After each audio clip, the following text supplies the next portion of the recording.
Dengan mereka mendengarkan podcast ini, khususnya topik ini, terus ada yang punya kasus, ya mereka suruh dengerin dulu. Karena kan selain untuk mereka set their boundaries, mereka akan disadarkan.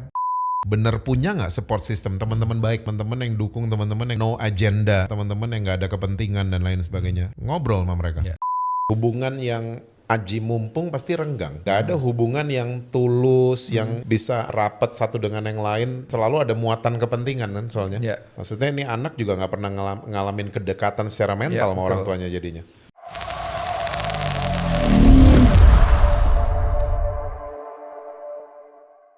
Nah memang kalau hal seperti ini kan pasti dari awal kita yakini bahwa ini akan merusak mental kita ya. Tekanan dari dua sisi. Kita harus mensupport orang tua dan juga anak-anak gitu ya. Ya tadi kan kita bilang bahwa kita harus support mereka untuk ke psikolog. Atau di luar daripada itu lo ada ini gak sih hal-hal yang praktikal, apakah punya pertemanan ataukah apa yang lain mereka bisa lakukan untuk manage mereka punya mental health?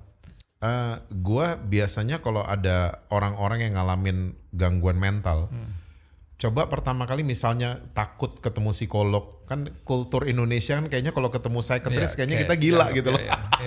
Kayaknya kita orang yang out of our minds gitu loh. Jadi coba ngobrol aja sama teman baik. Kan podcast temenan ini kan kita juga menyebarkan supaya kita punya teman yang positif, teman yang support kekuatan kita gitu loh.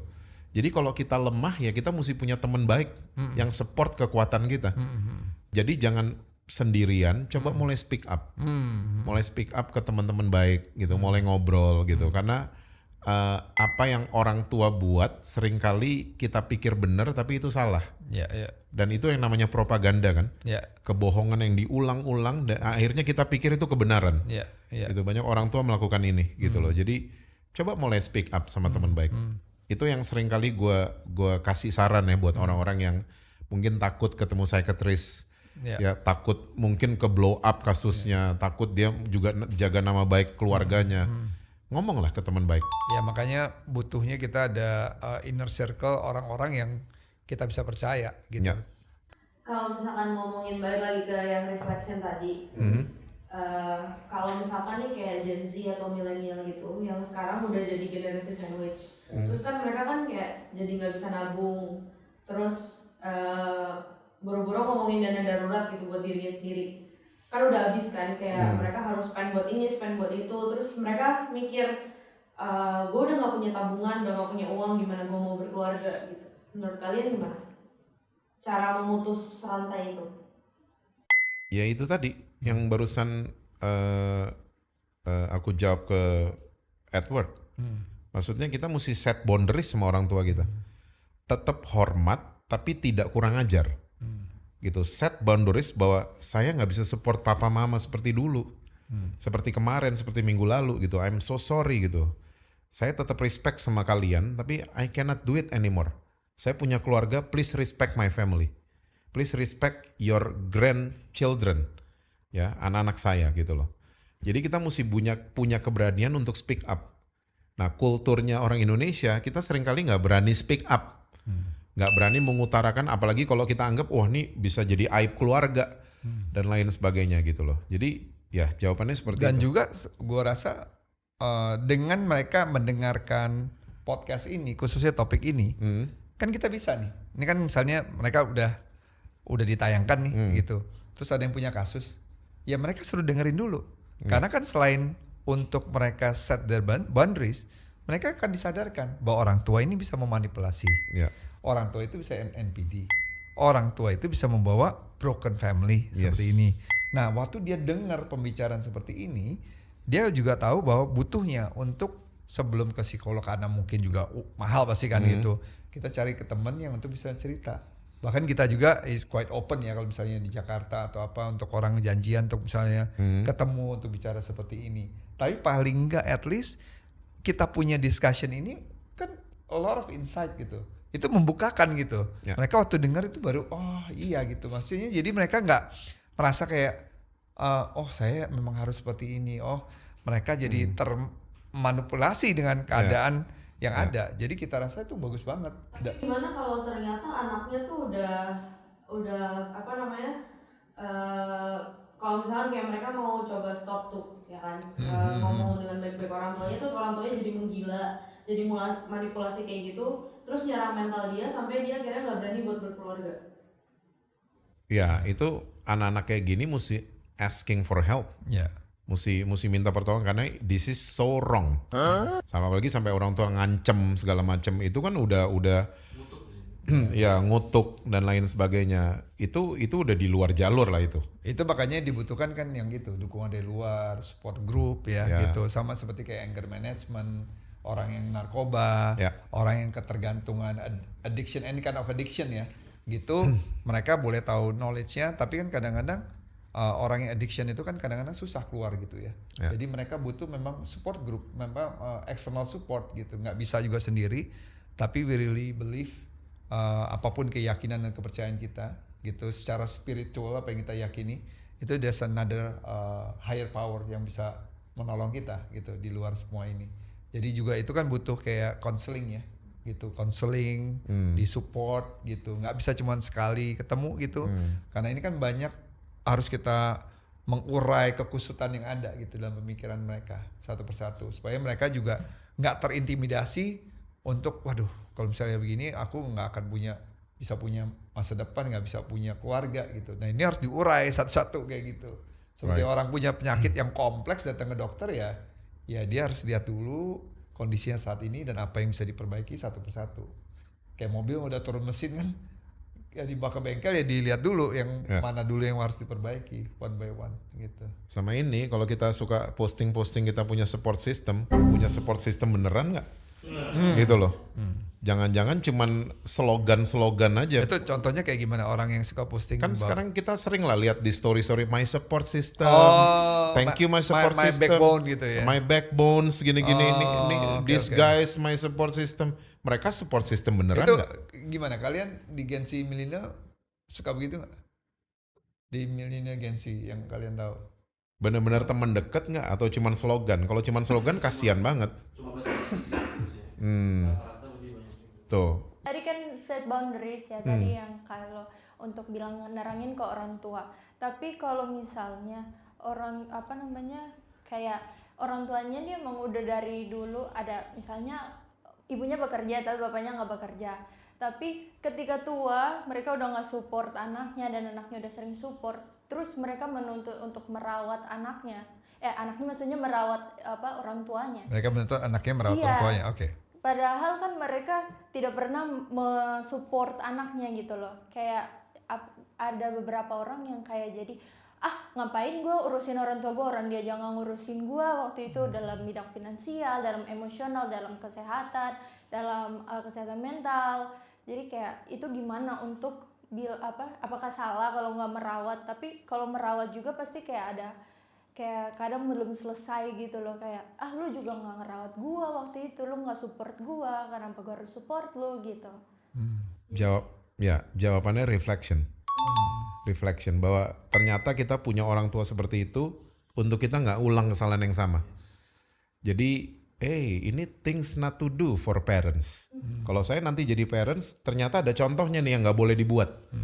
Gitu. Jadi semua kejadian yang di atas izinkan untuk kita nggak ulang yang jelek ya, untuk kita nggak ulang sebenarnya ke anak kita mungkin nanti, ke cucunya mereka gitu.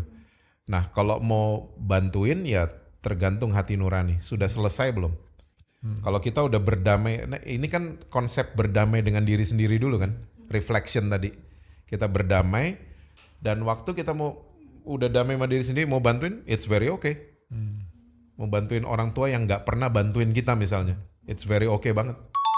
Dan juga kalau memang kasusnya urgent, sense of urgency, ya mungkin kita bisa bantu. Tapi ya pasti kita juga lihat juga keadaan kita juga. Kan bisa aja orang tua dalam kondisi ya walaupun dia nggak pernah bantu kita sama sekali, tapi mungkin ada sense of urgency, yang mungkin sakit atau apa ya walaupun dia nggak pernah bantu, but they're still our parents kan. Gitu selama kita bisa bantu dan support. Terjawab? Terjawab. Okay. Sedap. Gimana kalau misalkan Kau banyak tanya. Kau kacau. Amazing. Gimana kalau misalkan kita tuh kayak lagi mau bangun masa depan kita sendiri gitu. Kita mau set boundaries, tapi ada hidup orang atau masa depan orang yang bergantung sama kita gitu. Misalkan kayak ada adik sepupu atau saudara yang masih sekolah, masih SMA gitu, yang harus yang cuman kita doang yang bisa bayarin gitu. Sedangkan kita juga mau bangun keluarga sendiri gitu. Sedangkan orang tua ini sebenarnya masih bisa biayain dia gitu, cuman orang tuanya nggak mau gitu. Ya mesti tanya nggak maunya kenapa gitu loh. Kalau mereka masih mampu dan nggak mau, itu kenapa gitu loh. Apakah mereka mau uangnya supaya nggak keluar dan dipakai buat senang-senang sendiri atau itu kan sense of priority doang sebenarnya. Gitu. Tapi Jadi itu mungkin sering terjadi juga ya, karena mungkin yang Ica bilang itu karena orang tuanya ngelihat selama ini dia ngebiayain gitu. Ya itu either adiknya atau sepupunya atau siapapun juga. Jadi kadang-kadang orang tua yang sebenarnya masih bisa mensupport gitu, ya udah biarin aja kayak gitu untuk dia jalankan. Iya, tapi makanya tadi yang si Kak JC bilang benar, pertama harus bicarakan dulu sama orang tuanya. Kalau apalagi kalau kita bicara case-nya dia mampu ya kayak gitu. Karena kan somehow kita memang punya our own things gitu untuk build our family atau masa depan kita kayak gitu. Ya kecuali kalau memang benar-benar di satu case ini orang tuanya benar-benar angkat tangan kayak gitu. Dan kita memang terbeban untuk seperti ini ya, itu another things yang kita harus benar-benar duduk, kita harus benar pikirkan, kita harus lihat kemampuan kita dan prioritas kita seperti apa gitu. Tapi biasanya kalau kita udah misalnya udah bantu saudara kita sekali karena emang urgensi, tapi abis itu mereka datang ke kita cuman buat urgensi itu lagi, maksudnya kayak kemarin kita udah tolongin terus mereka tolongin lagi, itu apakah salah untuk menolak? Karena banyak yang karena udah satu kali ditolong tiba-tiba besoknya bisa minta tolong nggak? Karena betul udah tahu, udah pas bilang minta tolong udah tahu arahnya kemana. Jadi kayak itu kan tadi orang tua saya kalau boundariesnya untuk ke saudara, sepupu, adik sepupu lah gitu, atau adik itu harus kayak gimana? Gitu. kita mesti berani say no, right. mesti berani. Kita seringkali karena keluarga suka nggak enak. Nah nggak enak itu seringkali sungkan. Seringkali itu yang akhirnya bikin kita rugi sebenarnya, merugikan kita. Jadi punya brave enough to say no, punya keberanian untuk berkata tidak. Karena kan urgensi mereka itu belum tentu urgensi, dalam arti kata bukan yang nggak urgent, tetapi karena mereka nggak bisa mengelola keuangan dengan benar, sehingga hari dapatnya balik lagi ke urgent lagi kayak gitu. Dan itu nggak pernah kena habis gitu. Seperti kayak kita bahas di podcast sebelumnya, Theo gitu. Selama habitnya nggak terbentuk, ya mau dikasih berapapun juga pasti akan kurang gitu. Pasti akan urgent aja gitu. 2 juta pun habis gitu. Iya, 2 juta pun akan Lo habis. pinjem payung sekali nggak apa-apa, tapi lo pinjem payung 2 kali, itu kan halo, beli dong payung. Gitu. Iya. Tapi dia bisa spend ke tempat yang lain yang lebih besar, tapi soal payungnya misalnya sebagai contoh dia akan balik lagi ke kamu. Gitu. As a reason for urgency gitu. Ya, kalau ada yang pinjam uang kita nggak apa-apa, ya kan? Ya real ya. Kalau ada yang pinjam uang kita nggak apa-apa kan? Enggak ini. Nggak apa-apa, Enggak dilarang. nggak apa-apa. Cuman kita edukasi dong, atau kasih alasan yang baik-baik. Nggak usah marah-marah juga sama orang yang pinjam duit kan. Mungkin dia ngerasa aman sama kita, bisa aja kan. Kita juga nggak perlu begini juga sama orang yang minta tolong sama kita, kayak gitu. Nah, perbedaannya gimana tuh untuk membedakan mana teman yang oke kita kasih pinjem sama yang enggak? Kan ada juga yang people pressure nih. Aduh, kalau misalkan kita nggak kasih kasihan nih atau putus hubungan lah gitu. Padahal mungkin yang dipinjemin pun nggak butuh amat, cuma buat gaya-gaya doang. Ya kalau gue sih prinsipnya kalau gue ada, why not? Kalau gue ada, gitu loh. Gue pernah tiba-tiba ada orang DM di Instagram, Kak, saya lagi jalan dari Jawa Timur mau ke Bali, saya nggak punya ongkos kayak gitu. Do I have to say no? Gue langsung bilang gitu, nomor rekening lo berapa? Wah, dia ramein lagi. Setelah ini ya. Pas gue ada. Berarti next ini nggak ada. Berarti. Kalau ada DM gue nggak baca. Karena emang pinjem karena kepepet sama minta-minta beda ya. Beda. Walaupun sebagai orang yang mau minjemin belum akan berasa ya. Kita mesti punya sense. Maksudnya tiba-tiba orang ini, Kak saya mau tiba-tiba DM lagi. Saya sekarang lagi mau ke Bali, mau ke Lombok, nggak punya orang. Itu ya, ini lagi liburan atau apa nih? Terus habis itu dia ke Labuan Bajo. Udah tumbuk lu. Nah, terus kemudian orang yang biasa katanya, apakah salah jika kita memberi bantuan pada orang tua jumlahnya tidak banyak? Karena kita masih ada keperluan lainnya dan kita juga masih harus menabung untuk masa depan. It's okay banget. Yeah, It's okay banget. Yeah, It's okay banget. Yeah. Kalau gue jadi orang tua, gue akan grateful banget. Tiba-tiba tanpa gue minta anak gue misalnya ngasih ke gue, gue akan grateful. Dan mungkin juga gue akan tanya, kamu masih ada lebih nggak? Yeah. Masih ada emergency money nggak segala macam?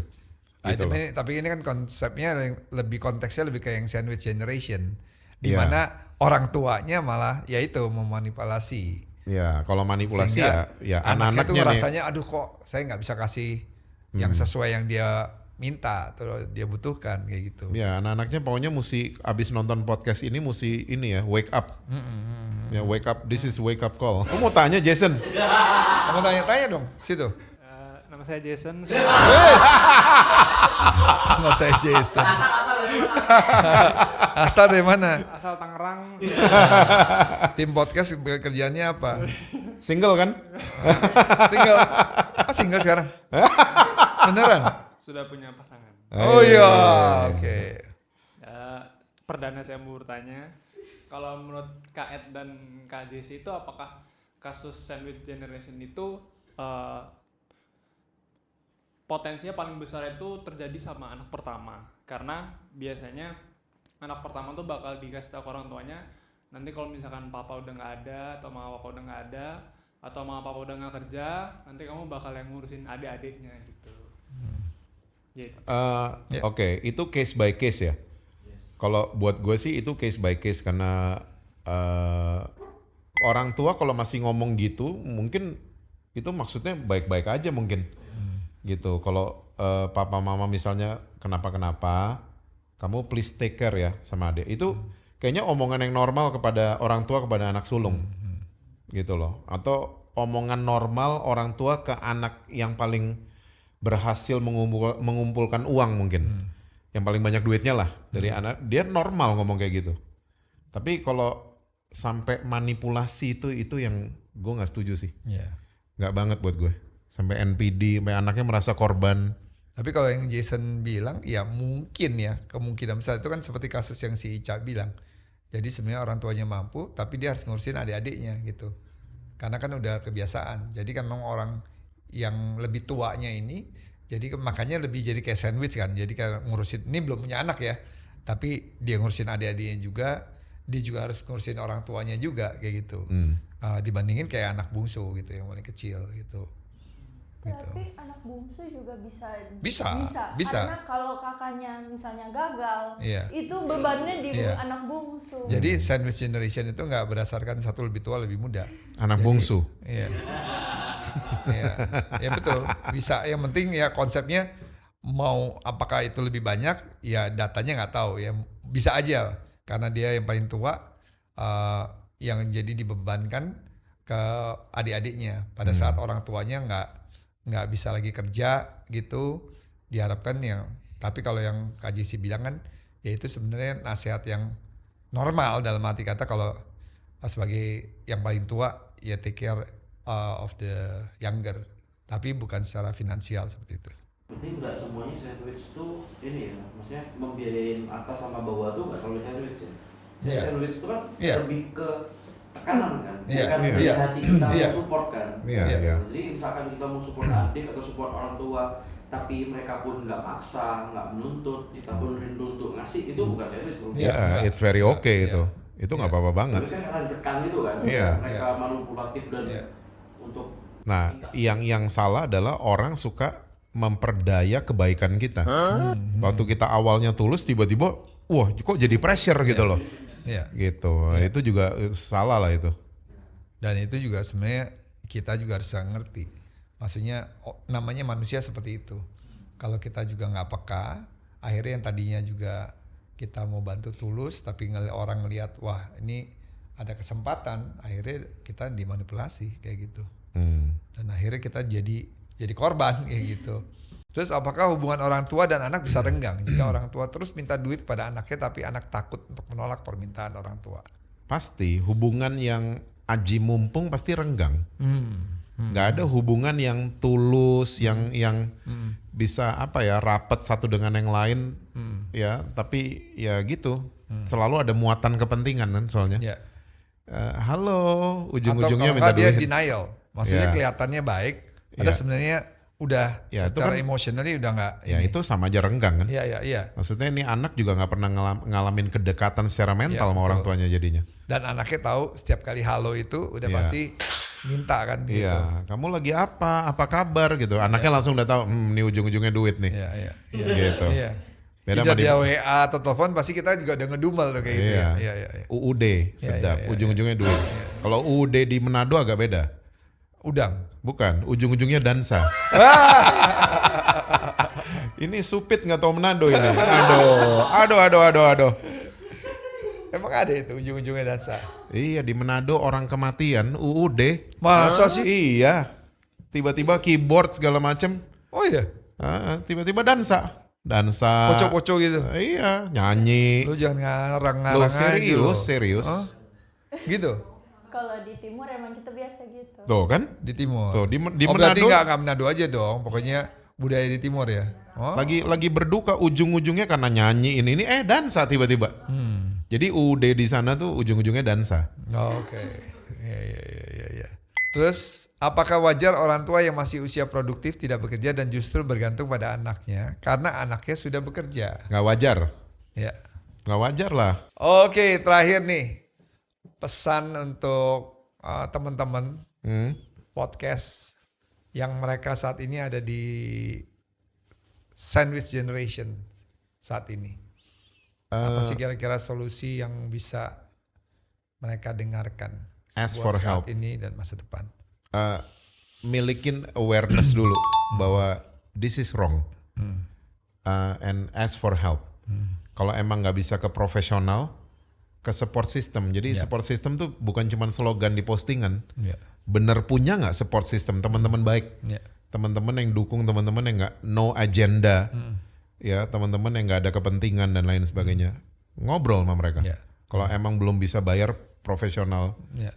psychiatrist dan lain sebagainya, ya bicara, speak up, Ya. speak up. Apalagi kalau mental udah kena dan lain sebagainya, Ya. try to speak up. Ya. Karena nothing's wrong with speak up. Ya. Nah, Dan gue rasa juga bagus banget mereka luangkan waktu just 30 minutes untuk dengerin percakapan kita. Ya, dan kita mau sama-sama podcast kita bisa memberikan edukasi yang positif gitu. yap. Gitu. Dan we'll pray for each one of them ya Oh ya. yang sedang Oh, ya. mengalami biar bisa kemenangan. Be strong. Buat kalian yang mau nyawer dan bantu podcast kita, ya bisa nyawer aja langsung lewat Saweria di bawah ini. Dan yang mau bergabung di membership YouTube, Ya, Housetops Kreasi. Kalian bisa menikmati konten-konten eksklusif dan benefit-benefit lainnya dari kita. asik. Dan kalau mau ada pertanyaan, please drop di kolom komen atau langsung aja DM ke Instagramnya housetops.kreasi. And time for food testing. Food testing.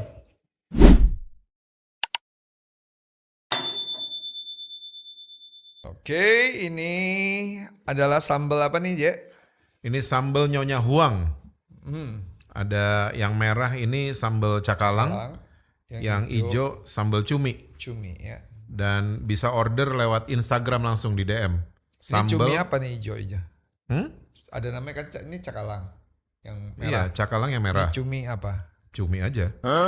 Kan hijau-hijau gitu. Maksudnya lo kan suka ya, ada kayak ya sambal hijau. Ini pakai sambal hijau. cumi sambal hijau. Iya. Ini cakalang sambal merah berarti. Oke. Oke. Cakalang nggak usah bilang sambal merah dong. Di lewat Instagram DM langsung ke Sambal Nyonya Huang. Oke. Emang nggak bisa di Topet atau Shopee gitu? Nanti DM aja langsung ya, tanya langsung sama Nyonya Nyonya Huang. Huang. Oke. Kita nggak makan-makan nih kita nih. Ini mereka makannya memang langsung sambal sama nasi atau bisa pakai empal, atau ayam tongkol? Bisa ya? Boleh ya? Hmm.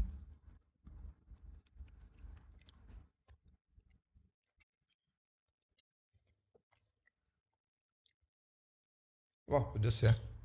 Mosok, Tapi enak. Pedes tapi enak. lo makan yang apa? Cumi. Yang cakalang dulu. Hmm. Ya yang merah cakalang ya. Ya. Enak sekali. Gue sih suka. Ini lagi batuk aja enak lah. Buat gue sih sambal cakalangnya ikannya agak-agak offside ya. Ikannya Cumi. agak offside. Sambal hijaunya juga enak banget. Gue belum coba cumi. Wah. Enak. Oke, cocok. Gue sih cocok banget. Ini beneran. Nggak ditambah-tambahin. Tapi, ya, Yang cumi enak. gila sih menurut gue sih oke banget nih. Jadi Nyonya Huang ini khusus jual sambal Ya. atau dia ada produk-produk lain? Nanti cek aja Instagramnya. Cuman dua ini, Ada yang tahu nggak? Nggak ada. ini cuminya teksturnya juga bagus ya, lembut. Nggak bau, nggak enak. Yang sambal cuminya enak banget ini. Enak tuh.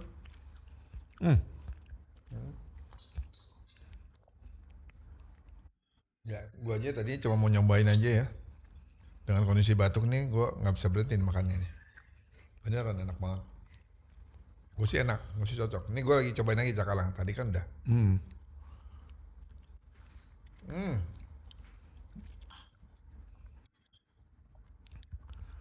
To my preference sih sedikit cakalang ke asinan dikit. To my preference. Tapi kalau pakai telur, misalnya mata sapi, segala tuh udah enak banget sih. Kayaknya kan sambal langsung ke nasinya aja. Ya, mungkin gue sering makan ikan dari Indonesia Timur ya. Mungkin. Jadi mungkin nih ikan juga nggak offside, tapi beda kan? Beda makan ikan di sini dan sama dibandingin ikan itu kan fresh banget, luar biasa. kalau bumbu enak. Ya. Bumbu sambal cakalangnya enak, sambal cuminya nih teksturnya top, enak banget. Bayangin pakai nasi Very panas good. aja juga bisa habis Ini nih. padahal nasinya nggak terlalu panas. Terus kita cuma makan nasi sama sambal. Gila, gue baru pertama kali cuma makan nasi sama sambal. Iya kan? Gila kan? Sambal cakalangnya 7, sambal cuminya 8,5. Kalau aku cumi sambal hijaunya tuh 9,5. Cakalangnya 9,2. Karena dengan kondisi batuk dan cuma makan sambal sama nasi aja, enak begini, nggak bisa berhenti. Jangan-jangan nih obat buat batuk loh. Sembuh Thank malah. you. Dan Nyahuang, the best. Iya, sambalnya enak banget. So good. Yes, so good. Iya. So good. Alright, See ya. see you.